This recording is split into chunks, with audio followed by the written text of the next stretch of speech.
We are back on MorningLine. Thanks for joining us on this Wednesday. Nick Barris here with Margie Quin, formerly of the TBI, now with End Slavery Tennessee. Really appreciate you coming on this morning. Thanks for having me. Can't talk enough about this topic, the idea of human trafficking, what happens in a lot of these cases, and organizations like this trying to make things better. You know, Margie, you were involved over the years, obviously, in a lot of, Amber Alerts. One giant one right now is out of East Tennessee involving Summer Wells. TBI very involved with that, along with the FBI and local law enforcement there in Northeast Tennessee. I just wonder your thoughts at this point. Yesterday pretty much marked the milestone of a month. Right. And give me a little perspective, if you will, and I don't want to stray too far from your End Slavery Tennessee. But with your background, a month, that's a long time, isn't it, for a child that's vanished? Everyone always talks about time passing, it becomes more difficult. What are your thoughts on this case? Yeah, and I can only talk about it in generalities because I don't know what the facts of that particular case are.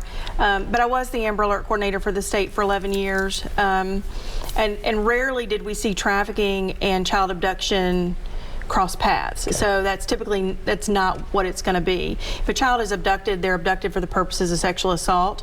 And we know, based on the Washington State Child Homicide Study, that for those children who are abducted and homicide is the outcome, the homicide occurs really quickly. In 74% of cases, it's going to happen in less than 3 hours. So the child will be taken, a sexual assault will occur, and then homicide. So the longer you go, it is less likely that you're going to have a successful recovery. About 1% of children survive longer than 24 hours. And so we're hoping that Summer Wells is going to be that 1%er. She's going to be a 1%er. And as they've said all along, all things are on the table right now, all options, possibilities. Right. And so, again, I know you're not involved with that investigation, but knowing how the TBI handles in law enforcement cases like this, at what point, so what are they doing now behind the scenes? I know they've stopped pretty much with their news conferences right now, unless there's something new. They continue to take tips and track it all down. Right. They've done the search around a 6-mile radius and beyond, perhaps, and found nothing with the dogs and the like. Have not been able to find any remains, any body, anything like this. So what's going on behind the scenes? Everything, still. When we have a child that's gone missing, especially a child as young as Summer Wells, you're going to continue to really pound the pavement, so to speak. I know that the first inclination is to do a lot of ground searching, and I think that's really appropriate. But the public should be assured that there are a lot of other things going on simultaneously. The strategies around child abduction response, the TBI has known for a good long time. We had teams that were the 4th teams in the country to certify as child abduction response sort of specialist teams by the Department of Justice, and that was back in 2009. And so the TBI understands the high risk sort of tactical and strategic investigative strategies that will get results. And all of those things have been or will have been employed and are going to continue to be employed as they continue to search for Summer Wells. When they say, by the way, everyone's a person of interest, what does that mean? When they say everyone, meaning they're not naming suspects, but when they say everyone is a person of interest in the absence of finding that her maybe having wandered away, which I'm beginning to think they don't believe that anymore. They haven't said that, but I'm just thinking, at this point, they haven't found a trace of anything out there if she just wandered away. Right. So what does person of interest mean? A person of interest is going to be somebody who maybe doesn't have a great alibi for the time frame of the disappearance. And when you have a hard time sort of pinning down the exact time of disappearance, it can be very difficult. If you have a hard time figuring out the exact point of disappearance, that can make recovery very difficult. And so, again, I don't know what the evidence is. I don't know what the facts of this particular case are. But most children, the vast majority of children who wander, are found.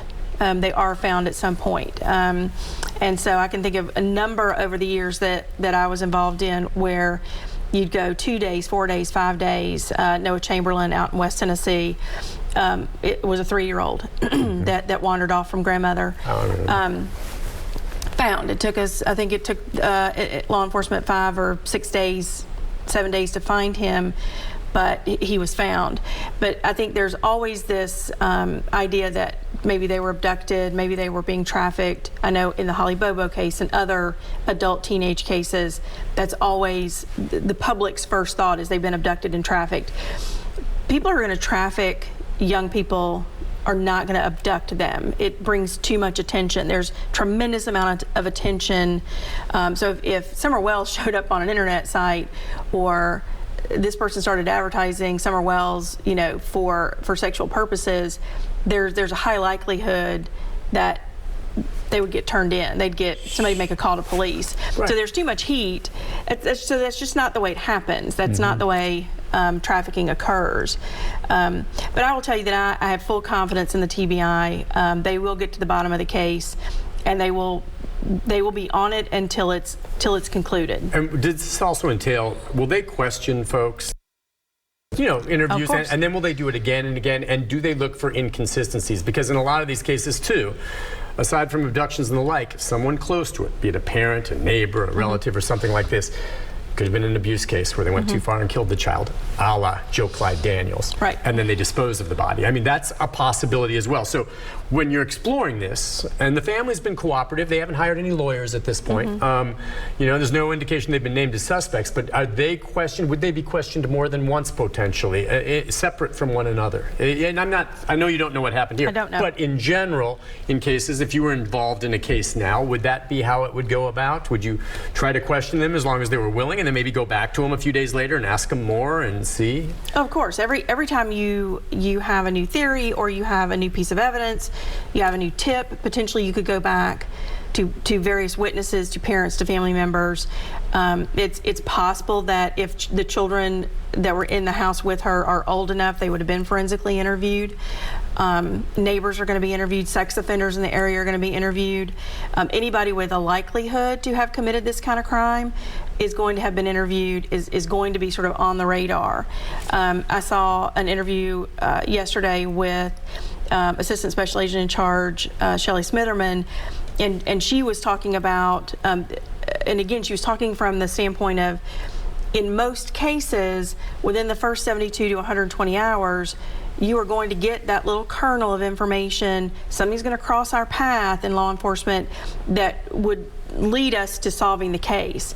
At the time, it's a fire hose. Like you're drinking from a fire hose, and so it's hard to pick those tiny little pieces that would complete the puzzle picture for you. And so not only are they looking at everything new, they are also going back and combing through all of the information that they have, that they've gathered, that's been given to them or told to them, to see if they can pick out the little kernel that would lead to a conclusion of this case. Take a break on that note. When we come back, much more to talk about with Margie Quin and Slavery Tennessee right after this.